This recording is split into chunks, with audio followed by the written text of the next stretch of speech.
여러분 보름달 보셨습니까? 네. 이렇게 구름에 걸려 있더라고요. 그래서 더 운치가 있었습니다. 꼭 이맘때쯤 되면은 꼭 하늘에 이 둥근 달이 떠 있죠. 하나님의 신실하심 아닙니까? 하나님께서 신실하심을 우리에게 증거하시는 또 그런 하나의 중요한 증거인 것 같습니다. 오늘 아주 유명한 장면입니다. 사울의 회심 장면인데요. 사울은 교회사에서 독보적인 위치를 차지하고 있죠. 사도입니다. 그렇기에 그의 회심은 좀 우리와는 조금 결이 다른 그런 면이 분명히 있을 겁니다. 하지만 그도 죄인 아닙니까? 그도 주님의 그 영광의 빛이 그를 둘러 비추기 전까지는 영적인 흑암 가운데 둘러싸여 있었죠. 오직 전적인 하나님의 은혜로 구원에 이르게 된 우리와 똑같은 죄인이었다는 면에서 이 사울의 회심도 우리 모든 그리스도인의 회심의 경험과 공유되는 바가 있을 것입니다. 그렇기 때문에 이 사울의 회심 장면을 상고할 때 우리는 우리 자신의 현 주소, 우리 영혼의 현 주소를 돌아보는 좋은 참조점으로 삼을 수 있을 것입니다. 그런 기대를 가지고 오늘 사울의 회심 장면 한번 살펴보겠습니다. 먼저 우리 생각해 볼 것은 1절 그렇게 돼 있죠. 사울이 주의 제자들에 대하여 위협과 살기가 등등했다, 그렇게 돼 있습니다. 이게 원어를 그대로 풀어보면은 사울이 주의 제자들에 대해서 위협과 그 살기를 호흡으로 내뿜었다, 그런 의미입니다. 사도행전 8장에 사울이 주의 교회를 박해하는 그 정황을 서술하는 데 있어서 한 단어를 사용하는데요, 그게 잔멸할세라는 단어였습니다. 잔멸하다. 그것이 가지고 있는 원의는 멧돼지가 포도원에 들어가서 그냥 마구 짓밟고 다니는 거죠. 그래서 포도원을 엉망으로 만들어버리는 그 장면을 묘사하는 단어라고 했습니다. 사울이 꼭 그랬던 거죠. 그냥 주님의 교회를 마구 짓밟아서 엉망으로 만들어버렸던 것입니다. 그렇게 하고자 했던 것이죠. 그러니까 한마디로 교회를 싹 쓸어버리기를 원했던 것입니다. 그래서 집집마다 다니면서 그리스도인을 색치로 해서요, 발견되는 즉시 마치 짐승을 잡아 끌듯이 그렇게 멱살을 붙들고 끌어서 감옥에 집어넣었던 것이죠. 그럼 박해에 의해서 그리스도인들이 예루살렘을 떠날 수밖에 없었죠. 각지로 흩어졌어요. 이제 예루살렘의 그리스도인들이 더 이상 살지 않으니 만족한다, 그랬던 게 아니죠. 사울은요, 그리스도인이 이 지구상에 발 딛고 있는 한 그는 결코 만족할 수 없었어요. 불만이었던 것입니다. 그래서 그리스도인들 쫓아다니기 시작하는 거죠. 예루살렘을 넘어서 유대 각 지역으로, 심지어는 외국 도시에까지 그리스도인들을 잡기 위해 출장을 다녔던 것입니다. 지금 우리가 봉독한 이 본문에서도요, 다메섹에까지 출장을 떠나죠. 예루살렘에서 다메섹까지가 230km쯤 떨어져 있습니다.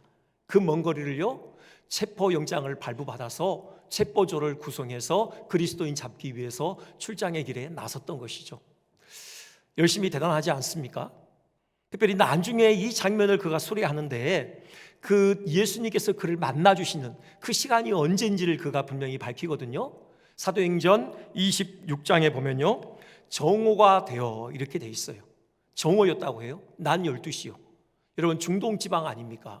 낮 12시 가장 태양빛이 강하게 내리쬐는 그 시간입니다. 중동지방에서 이때쯤이면요, 다 그늘 밑에 들어가 쉬어요. 낮잠을 자는 것입니다. 움직이는 사람이 없어요.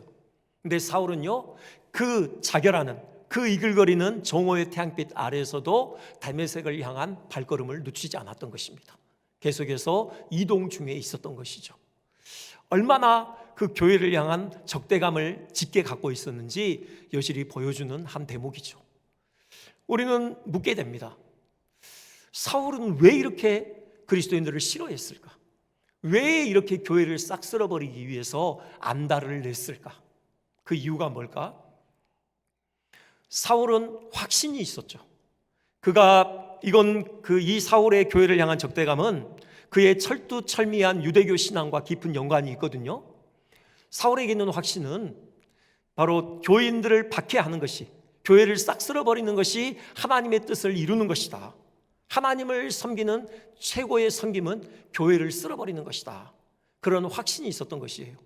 그가 교회를 박해하는 그때의 그 심정을 이렇게 수리한 적이 있어요.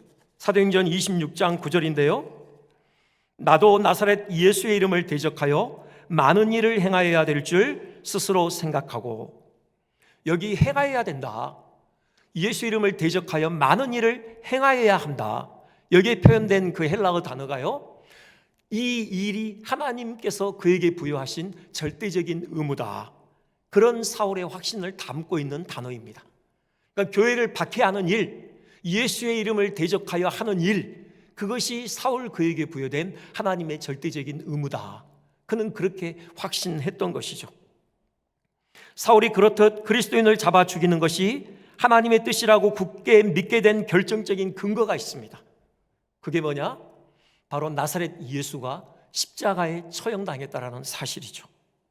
사울이 이해한 율법에 의하면 십자가에 처형을 당하는 것은 곧 하나님께 저주받아 죽는 것입니다. 신명기 21장 23절이 분명히 밝히고 있죠. 나무에 달린 자마다 하나님께 저주를 받았음이니라. 나사렛 예수가 분명히 십자가에 처형당했어요. 나무에 달려 죽은 것입니다. 그게 의미하는 것은 예수는 하나님께 저주받아 죽었다라는 사실이죠. 그런데 그런 자를 그리스도인들이 하나님의 아들이요 그리스도라고 선전하고 있는 것입니다. 우리 조상 대대로 고대해 온 그 메시아가 십자가에 처형당한 나사렛 예수라는 거예요. 사울은 도무지 이것을 수용할 수 없는 거죠. 이는 반드시 배척해야만 한다는 이단적인 가르침이었던 것입니다. 이게 논리적으로 성립이 안 돼요. 십자가에 처형당한 예수가 그리스도다? 이건 도무지 논리적으로 성립이 안 되는 명제인 것입니다. 마치 수학적으로 1 플러스 1이 3이다, 이것이 논리적으로 성립이 안 되는 것처럼 십자가에 처형당한 예수가 그리스도다, 이 또한 성립이 안 돼요. 여러분, 그리스도는 하나님께 특별한 호의를 입은 자예요. 하나님의 은혜를 전적으로 한 몸에 받은 자가 바로 그리스도예요. 그런데 그가 십자가에 처형당했다? 곧 하나님께 저주받아 죽었다? 하나님께 저주받아 죽은 자가 그리스도다? 말이 안 되는 겁니다. 게다가 그런 자가 하나님의 아들이라고 하니 세상에 이런 신성모독적인 발언이 어디에 있겠습니까? 사실 그리스도인들은 그 다음 이야기를 했죠. 예수님이 십자가에 죽으신 것만이 아니라 3일 만에 다시 살아나셨다라고 주장을 해요. 그 무덤 문을 열고 직접 걸어 나오셨다, 그리고 하늘로 승천하셨다, 그런 주장을 합니다. 근데 사울에게 있어서는 그런 주장은 일고의 가치도 없는 것이에요. 사울의 생각과 마음을 강하게 사로잡고 있는 것은 나사렛 예수는 십자가에 처형당해 죽었다라는 겁니다. 그렇기 때문에 그 이후에 주장하는 그리스도인들의 주장은 전혀 귀에 들어오지 않아요. 이걸 잘 보여주는 것이 스데반의 죽음에 대한 사울의 태도입니다. 여러분, 스데반이 얼마나 장렬하게 순교했습니까? 스데반의 죽음에는 참으로 비범한 점이 서려 있어요. 그가요, 하늘을 바라보면서 그렇게 외치죠. 보라, 하늘이 열리고 인자가 하나님 우편에 서신 것을 보노라. 그의 얼굴을 보니요, 정말 그가 하늘 영광을 주목하는 것처럼 천사의 얼굴과 같이 신령한 빛이 가득 서려 있었습니다. 결국 돌이 날라오죠. 돌에 맞아서 피를 철철 흘리면서 고통 가운데 죽어갑니다. 그런데 여전히 그의 시선은 하늘을 향해 있어요. 무릎을 꿇습니다. 그의 입에서 이런 기도가 터져 나오죠. 주여, 내 영혼을 받으옵소서. 그리고는 마지막 혼신의 힘을 다하여 이렇게 큰 소리로 외칩니다. 주여, 이 죄를 그들에게 돌리지 마옵소서. 여러분, 스데반은 조금도 흔들림이 없어요. 그 의연한 자세를 끝까지 견지했던 것입니다. 이런 스데반의 죽음의 장면을 가장 가까이서 지켜본 사람이라면 무언가 깊은 상념에 잠기지 않을 수 없었을 것입니다. 혹시 그의 주장이 사실일 수도 있지 않을까 한 번쯤 생각해 보게 하는 대목이 있었던 것이죠. 여러분, 그 예수님의 십자가의 죽음, 그 정황을 진두지휘했던 로마의 백부장이 있습니다. 예수님께서 죽어가는 그 장면을 끝까지 지켜봤어요. 그러면서 마침내 그가 내뱉는 고백이 뭡니까? 이 사람은 정녕 의인이었도다, 이런 고백을 쏟아냈거든요. 이처럼 스데반의 죽음도 뭔가 생각거리를 충분히 남길 만한 그런 의연한 죽음이었던 것입니다. 그런데 그 모든 상황을 가장 가까이서 지켜보고서도 사울은 그 완고함을 포기하지 않아요. 일관합니다. 그가 어땠다고요? 스데반의 죽임당함을 마땅히 여겼더라. 뭡니까? 그만큼 나사렛 예수가 십자가에 처형당했다, 이 사실이 강렬하게 그를 붙들고 있었어요.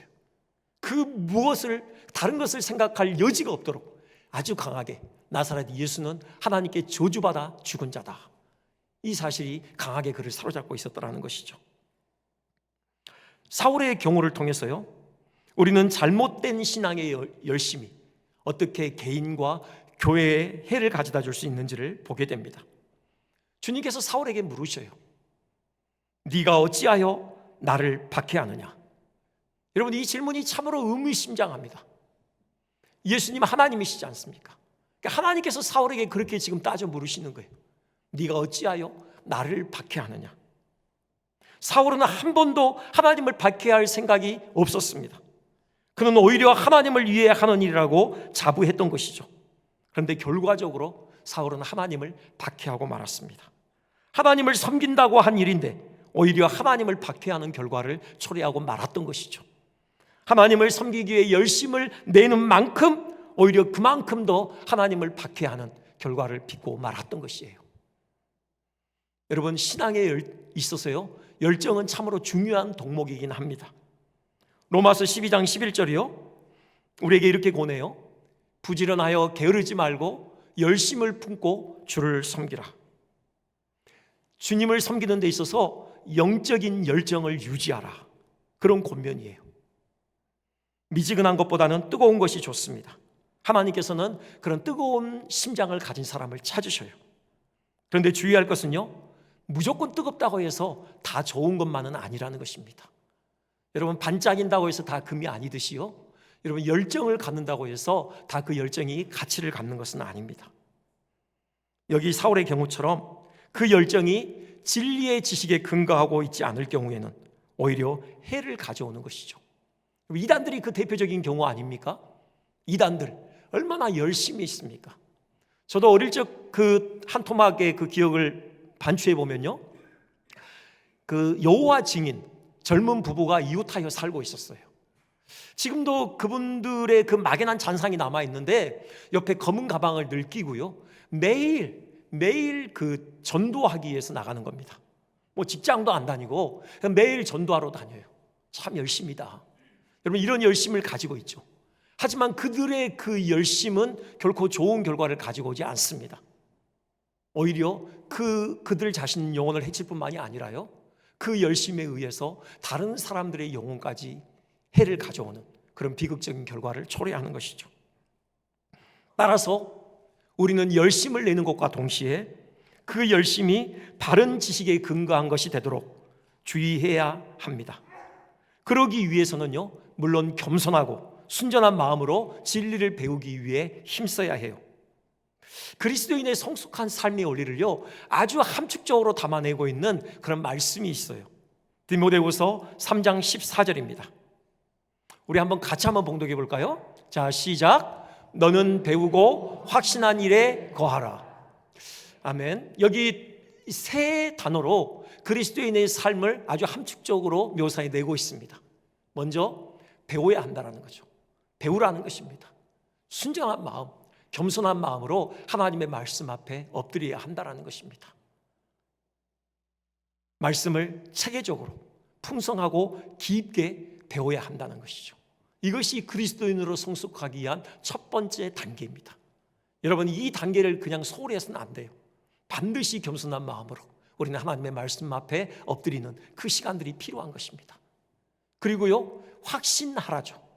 여러분, 이렇게 확신이라는 것은 그 확신이 건전한 확신이 되기 위해서는 말씀의 체계적인 그런 배움의 터 위에서야 비로소 생겨나는 확신이요, 그 확신이야말로 건전한 확신이고 우리 영혼을 살리며 교회를 세우는 확신일 수 있는 것입니다.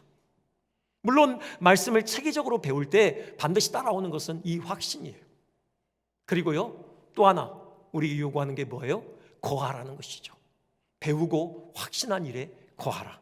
이 거하라는 것은 실천을 의미하죠. 여러분, 순종을 의미하는 것입니다. 우리가 배웠고 확신했다면 그 건전한 확신의 바탕 위에서 우리는 그 말씀대로 살아가야 한다는 것이죠. 한두 번의 순종이 아닙니다. 우리의 평생의 삶이 우리가 배우고 확신한 그 말씀에 합치한 삶이어야 한다. 바로 그 말씀이에요. 배우고 확신하고 거하라.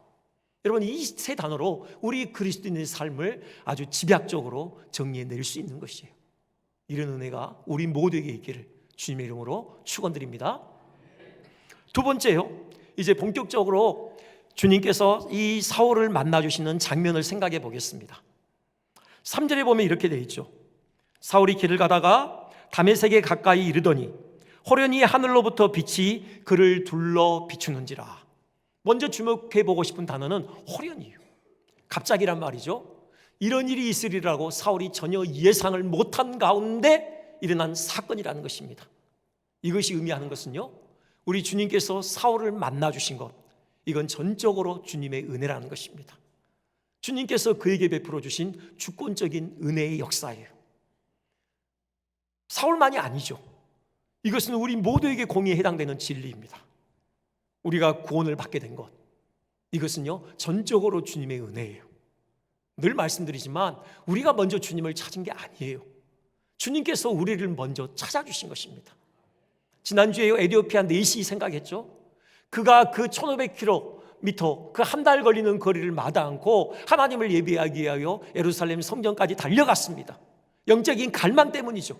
그 영적인 갈망이 어디서부터 시작됐냐고요? 그 자신이 스스로 만들어낸 갈망이 아닙니다. 하나님께서 그에게 집어넣어 주신 것이죠. 하나님께서 그를 구원하시기 위해서 그에게 불어넣으신 그 영적인 갈망이었어요. 마찬가지로 모든 그리스도인의 구원은 전적으로 하나님의 은혜에 의한 것임을 우리는 이 호련이라는 단어를 통해서 다시금 확인하게 되는 것입니다. 그리고요, 하늘로부터 빛이 사울을 둘러 비쳤다고 했습니다. 앞서 사도행전 26장 13절에서요, 이 빛이 해보다 더 밝은 빛이다, 그런 진술이 있었어요. 해보다, 정오의 해보다 가장 강하게 내리쬐는, 가장 밝게 빛나는 그 태양빛보다 더 밝은 빛이 지금 사울의 온몸을 휘감았던 것입니다. 사울이 가지고 있는 그 유대교적 신앙책에 의하면요, 이는 신적인 영광에 비칠 수밖에 없어요. 곧 하나님께서 그에게 임재하신 것입니다. 지금 그 앞에 서 있는 존재는 창조주 하나님이실 수밖에 없는 것이에요. 거기에 대한 사울의 반응이 뭡니까? 그만 땅에 고꾸라졌던 거죠. 4절 그렇게 돼 있죠. 땅에 엎드러져. 이 장면에서요, 우리가 하나님 앞에서 얼마나 연약하고 초라한 존재인가를 우리가 다시금 확인하게 되어져요. 여러분, 사울이 얼마나 기세등등했습니까? 야심에 찬 사람이었죠. 이 그리스도인들 그냥 손에 잡히는 대로 멱살을 잡고 끌어다가 감옥에 집어넣어요. 그냥 가차없이 매질을 가합니다. 그리스도인들 위에, 마치 교회 위에 군림해 있는 것처럼 그렇게 보여요. 그런데 하나님의 그 영광의 빛이 그를 휘감자요, 그는 그 앞에 바짝 엎드려졌습니다. 그냥 고꾸라지고 말아요. 그도 초라한 한 인간에 불과하다. 우리는 그 장면을 여기서 마주하게 돼요. 연약한 존재이죠. 특별히 땅에 엎드려졌다, 이것은요, 우리의 물리적인 존재의 근원이 무엇인지를 우리에게 보여주는 대목입니다. 여러분, 히브리어로 땅이 아다마예요. 아다마, 뭐하고 비슷합니까? 우리 최초의 인류인 아담의 이름과 비슷하죠. 아담아, 아담, 비슷해요. 그러니까 아담이 의미하는 바가 뭐냐면은 바로 자기가 땅으로부터 빚어졌다, 그 물리적인 존재의 근원을 함의하고 있는 그런 이름이에요. 여기 지금 사울 앞에요, 하나님의 그 영광의 빛이 그를 둘러 비추자 그가 그 물리적인 존재의 근원인 땅에 바짝 엎드리고 맙니다. 그것이 의미하는 것은 창조주 하나님 앞에서 우리는 고작 흙으로 빚어진 피조물에 불과하다, 그것을 그의 온몸으로 증거하고 있는 것이에요. 하나님의 생명이 우리 가운데 불어넣어지기 전까지는요, 우리는 고작 흙에 불과했습니다. 땅의 먼지에 불과한 존재들이에요. 하나님의 생명이 우리 가운데 불어넣어지자 비로소 우리는 살아있는 영이 된 것입니다. 여러분, 이 사실을 우리가 다시금 확인하게 되어져요. 아무리 세상에서 기고 난다고 해도요, 여러분, 단지 흙에 불과해요. 하나님의 생명 없이는, 하나님의 그 임재가 없이는, 하나님의 그 은혜가 없이는 우리는 단지 먼지에 불과한 존재임을 우리는 분명히 인정해야 하는 것입니다. 아까도 말씀드렸듯이 사울의 유대교적 신앙책에 의하면은 이 빛은 신적인 영광의 빛이라고 했습니다. 따라서 지금 사울 앞에 서 계신 분, 그분은 하나님이 분명해요. 그런데 그분이 스스로 소개하는데요, 이렇게 말씀하시죠. 나는 네가 박해하는 예수라. 사울은 그 두 귀로 분명히 들었습니다. 그 두 귀에 분명히 들려오는 음성은 나는 네가 박해하는 예수라는 것이었어요. 여러분, 이때 사울이 받았을 충격 상상이 되십니까? 해보다 더 밝은 빛, 그 신적인 영광의 빛 가운데 둘러싸여 계신 분이 바로 예수라는 것입니다. 예수님이 정말로 하나님이셨던 것이에요. 스데반이 죽음으로 증언했던 그 증언이 명백하게 사실임이 입증되는 순간이었습니다. 사울의 그 뒤의 반응이 뭡니까? 바로 그 길로 다메섹으로 들어가죠. 3일간 식음을 전폐하며 기도합니다. 그럴 수밖에 없었을 것이에요. 그가 어찌 밥을 먹을 수 있었겠습니까? 자기 인생 전체가 송두리째 뒤집히는 순간이 아닙니까? 이 3일간 기도하면서요, 사울은 그간의 신학을 재정립하는 시간을 가졌을 것입니다. 다메섹 도상에서의 그 사건이 가지고 있는 의미가 무엇인가를 깊이 상고했을 것이고요, 자기 몸을 휘감았던 그 주님의 영광의 빛에 의해 지금까지 그가 익히고 배운 구약 성경을 다시금 재조명하는 그런 작업을 거쳤을 것입니다. 사울에게 있어서 가장 풀리지 않은 문제가 뭐였을까요? 역시 그거죠. 나사렛 예수는 십자가에 처형당했다라는 거예요. 하나님께 저주받아 죽었다라는 겁니다. 그런데 도무지 의심할 수 없는 사실은 그 나사렛 예수가 하나님의 아들이시요 우리의 구주시라는 사실이죠. 이게 어떻게 조화되냐 그 말입니다. 도무지 성립할 수 없는 이 모순 같은 이 진술이 하나의 명제로 통합되는 것, 이걸 어떻게 조화시키냐, 이게 사울의 숙제였죠. 마침내 주의 은혜로 그는 이 문제를 풀어냅니다. 예수님께서 받으신 그 저주는 예수님 그분의 죄 때문에 받아야 될 저주가 아니었다라는 거죠. 누구의 죄이고 누구의 저주입니까? 바로 우리 자신의 죄이고 우리 자신의 죄 때문에 받아야 될 하나님의 저주, 예수님께서 대신 감당하신 것이다. 우리를 그 하나님의 저주로부터 풀어내시기 위해서 하나님의 아들이 친히 사람의 몸을 입고 이 땅에 오셔서 그분이 십자가에서 하나님의 저주를 대신 감당해 주신 것이다. 이 사실을 그가 깨닫게 된 것이에요. 이 깨달음이 갈라디아서 3장 13절에 압축적으로 드러나 있습니다. 그리스도께서 우리를 위하여 저주를 받은 바 되사 율법의 저주에서 우리를 속량하셨으니 기록된 바 나무에 달린 자마다 저주 아래에 있는 자라 하였습니다. 여러분, 그러니 바울에게서 회개가 터져나오지 않았겠습니까? 얼마나 가슴이 아팠겠습니까? 가슴을 쥐어 뜯었을 것입니다. 네가 박해하는 예수라는 이 주님의 음성이 그 빛과를 계속해서 울렸을 것이고요, 그 가슴에 깊이 새겨졌을 것입니다. 자기를 위해 율법의 저주를 대신 받으심으로 자기를 구원하신 그 하나님의 아들을 자기가 박해했지 않습니까? 직접적으로 예수님을 박해한 것은 아니지만 예수님께서 말씀하신 것처럼 그 몸을 이루는 제자들을 박해해왔던 것이죠. 눈물로 회개했을 것입니다. 그렇게 기도하고 있는 바울에게 주님께서 아나니아를 보내시죠. 이미 복음을 듣고 예수 그리스도의 신실한 제자가 되어 있는 아나니아를 사울에게 보내셔요. 나중에 사울이 아나니아에 대해서 회고하는데요, 그를 이렇게 평가합니다. 그는 경건한 자라, 다메섹에 있는 모든 유대인들에게 칭찬과 존경을 한 몸에 받는 자라. 바로 그 경건한 그리스도의 제자 아나니아를 보내서요, 사울의 이 회심에 종지부를 찍으십니다. 그에게 세례를 베푸셔요. 아나니아가 사울에게 이렇게 권하죠. 사도행전 22장 16절인데요. 이제는 왜 주저하느냐? 일어나 주의 이름을 불러 세례를 받고 너의 죄를 씻으라.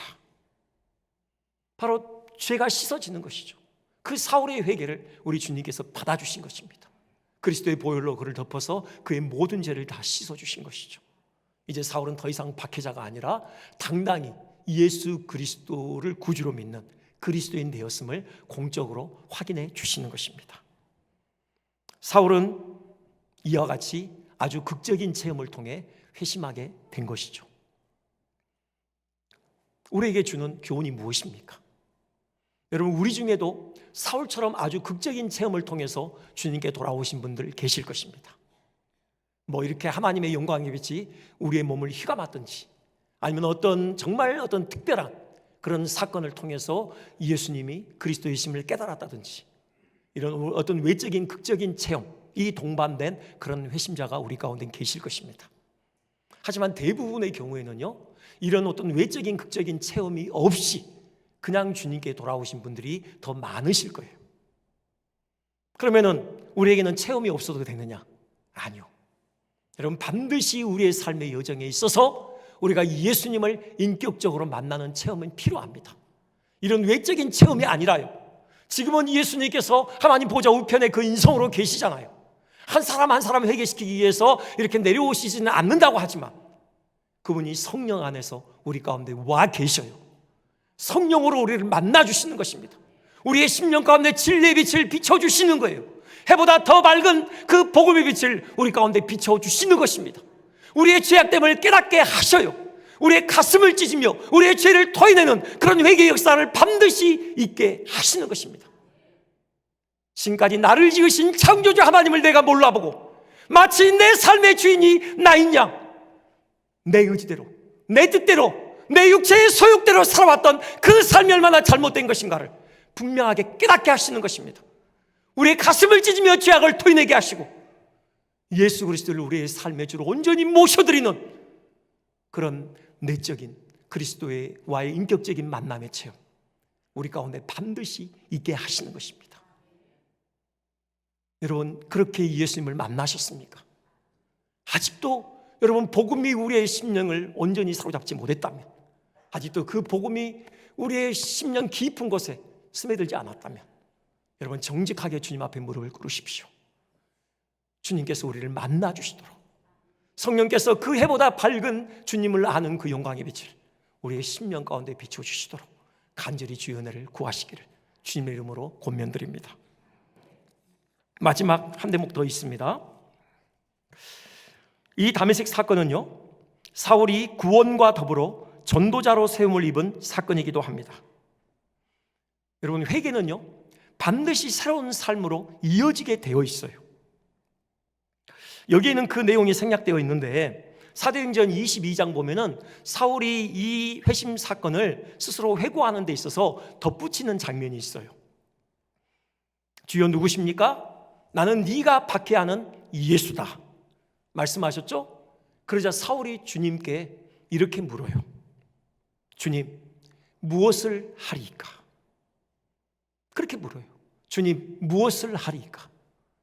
여러분, 이게 진정한 회개에 반드시 동반되는 질문이에요. 지금까지 잘못된 삶의 길을 걸어왔잖아요. 주님께서 우리의 발목을 붙들으셔요. 그리고 돌이키십니다. 여러분, 그 현장에서 우리는 이렇게 물을 수밖에 없어요. 주님, 이제 내가 어떻게 살아야 합니까? 이제 내가 뭘 해야 하는 것입니까? 이런 질문을 따라오게 되어 있는 것이죠. 거기에 대해서 주님께서 하시는 말씀이 다시 사도행전 9장 6절입니다. 너는 일어나 시내로 들어가라. 내가 행할 것을 내게 이를 자가 있느니라. 다메섹 시내로 들어가라고 하시며 앞으로 그가 무엇을 해야 할지 알려줄 사람을 준비하셨다라는 거죠. 그가 바로 아까 말씀드린 아나니아입니다. 아나니아가 그 사울에게 세례를 줘서 그의 구원을 확증했을 뿐만이 아니라 또 그를 사도로 세우는 중요한 역할을 감당하는 거죠. 앞으로 그가 해야 될 사명이 무엇인지 전해주는 그 중개자 역할을 하는 것입니다. 이게 필요했을 거예요. 주님께서 사울에게 직접 말씀하실 수도 있어요. 그리고 앞으로 또 그렇게 주님께서 동행하시면서 직접 말씀하십니다. 근데 이때만큼은 아나니아의 중개가 필요했을 거예요. 여러분, 그렇지 않습니까? 사울이 얼마나 많은 그 해를 그리스도인들에게 끼쳤습니까? 지금 사울의 박해를 피해 지금 많은 그리스도인들이 다메섹으로 도망와 있어요. 직간접적으로 사울에게 피해를 당한 자들이죠. 고통을 겪은 자들이에요. 매질을 당했을 수도 있고요. 가족들이 감옥에 갇혀 있을 수도 있습니다. 함께 예배하던 신앙의 동료들이 사울에 의해서 감옥에서 고통당하고 있을 수도 있어요. 지금 여기 오는 것도 자기들을 잡아서 산헤드린 공의의 재판정 앞에 세우기 위함이잖아요. 그러니 갑자기 사울이 자기가 예수님을 만났대요. 나도 그리스도인이래요. 나도 복음 전도자로 세웠대요. 그러면서 오는 그 사울을 누가 반기겠습니까? 그래서 그 공동체에서 가장 신임을 얻는 아나니아를 통해서 바로 사울을 이 그리스도인 공동체로 중개하시는 것이죠. 어쨌든 그런 의미가 있습니다. 자, 중요한 건 이거죠. 사울에게 주어진 사명이요. 그게 15절입니다. 우리 같이 이 구절 같이 봉독해 보겠습니다. 자, 시작. 이 사람은 내 이름을 이방인과 임금들과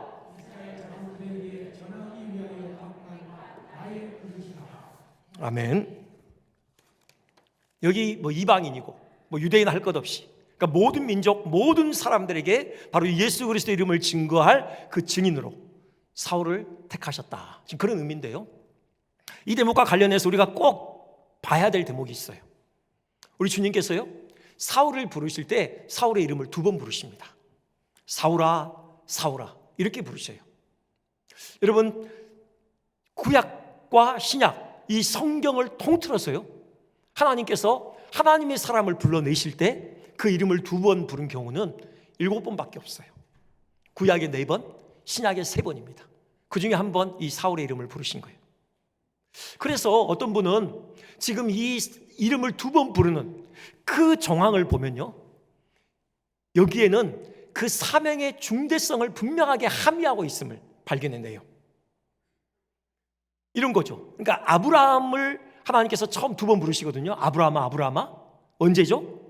그 모리아산에서 이삭을 번제로 바치려는 찰나, 그때 하나님께서 아브라함을 2번 부르시죠.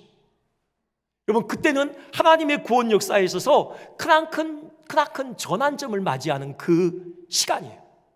하나님의 구원 계시를 밝게 드러내시는 그 순간입니다. 이삭이 제사로 드려진 것처럼 하나님의 아들이 희생제사의 방식으로 세상을 구원할 것이다. 하나님의 그 구원 계획을 드러내시는 그 국면에서 아브라함을 2번 부르셔요. 아브라함에게 주어진 사명의 중대성이죠.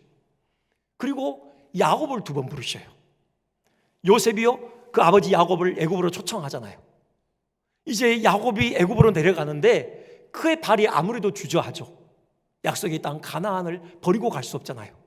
그때 브엘세바에서 하나님께서 야곱을 만나시며 야곱아, 야곱아 2번 부르셔요. 이것도 하나님의 구원 역사에 있어서 아주 중대한 전환점을 맞이하는 시기죠. 이제 이스라엘이요, 한 가족 단위에서 이제 민족 단위로 성장하는 것입니다. 두려워 말라. 애굽으로 내려가라. 애굽을 내가 너의 가족을 민족 단위로 성장시키는 요람으로 선택했다. 그 사명이 야곱에게 주어져 있었던 것이죠. 그리고 400년 후에 이제 민족 단위로 성장한 이스라엘이 애굽을 나와서 이제 본격적으로 하나님 나라를 이루어가는 이제 그 역사적인 전환점, 그때 시내산에서 모세를 불러내시잖아요. 모세야, 모세야. 그 위대한 출애굽의 대역사의 주역으로 모세를 사용하시기 위해서 부르시는 거예요. 역시 사명의 중대성이죠. 그리고 한 명 더, 사무엘입니다. 사무엘아, 사무엘아. 그 아이를 부르시거든요. 그 영적 암흑으로 둘러싸여 있던 사사시대, 이제 종말을 고하고 왕정시대로 넘어가는 그 중간자 역할을 사무엘이 했죠. 그 영적 암흑으로 뒤덮여 있는 이스라엘에게 영적 진리의 빛을 비추는 위대한 영적 지도자의 그 사명이 사무엘에게 주어졌어요. 사무엘아, 사무엘아 부르시는 거예요. 이제 사울을 부르시는데 사울아, 사울아 부르셔요. 그렇게 마련된 복음이 예루살렘과 온 유대와 사마리아를 넘어서 땅 끝까지 이르는 위대한 역사적인 전환점이 바로 온 것이죠. 그 일을 위해 하나님께서 특별히 선택하신 그릇으로 사울을 선택하셨던 겁니다. 사울에게 맡겨진 그 중대한 사명이 바로 이 2번 이름을 부름에 함유되어 있어요. 그와 더불어서요, 이건 긴박성을 가지고 있습니다. 이 사명이 긴박하다라는 거예요. 사울아 사울아 이렇게 이름을 두 번 부르시는 하나님의 심령은요, 바로 이 사명이 빨리 이루어지기를 원하는 그 열정이 담겨 있는 거예요. 사울이 영적 암흑에서부터 빨리 구원을 받아야 했고요, 그것도 긴박했고요, 그와 더불어서 사울을 통해서 이제 열방 가운데 복음이 증거돼서 많은 영혼들이 그 암흑으로부터 주님께로 돌아오는 이 일이 속히 이루어지기를 원하는 그 주님의 긴박한 마음이 이 두 번 부름에 담겨 있는 것입니다. 사울이 이걸 헤아려요. 이 이후로 사울은 한 번도 잠시도 그 사명 감당의 길에 있어서 쉬지 않습니다. 쉼없이 이 사명을 향하여 달려가죠. 여러분, 이스라엘을 넘어서 소아시아를 넘어서 에게를 넘어 유럽에까지 그가 선교 여행을 다니잖아요.